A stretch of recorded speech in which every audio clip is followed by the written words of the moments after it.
say we are dedicated. Obi timi tena wo din no hwe mo a. Or hwe ne o ye committed. Or hwe no ye dedicated. Yes o nimbo, obi animbo. But obi ye choice between A and B. Ebi ana dedication and commitment ama o choose A instead of B. Bi ana B is slightly better on the field than him, but we were in discipline. Oba ni dressing ni bibia no oja ti mesrem. Obi kan say modu exhibition zone na modu ni say premier club na every point in time no nkofo hwe mu because you part of players they are baby akoya there ti mu nyina from now going no fatwa room say oh bobola oh ba obi gina baby a o hwe nipa kono wu no unim ne nti oba e we kana o ma bi ti corner baby no kuta pen no wo chiro o ya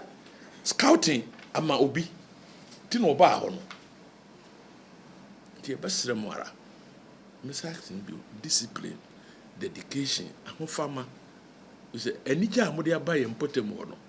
sabi obia mfa bi sa mai na nye sikasem enye hwe eye football Ghana for football ye pagro no ye qualify for the World Cup asesa oman mu ni nyina ye ko shalata for 1-1 ho na ye qualify no it changed the whole circuit of the country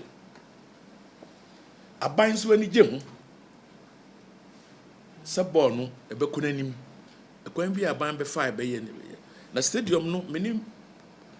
here free minister ne di ho nkomo be ne nan ne mo nkobo ye misinya me boa na ye qualify there be pacho e stadium no but modern boy na enye first class tie no ebedi hu dwuma menim mo MPC ebedi hu dwuma na asiesie ho my why center acceptable to GFA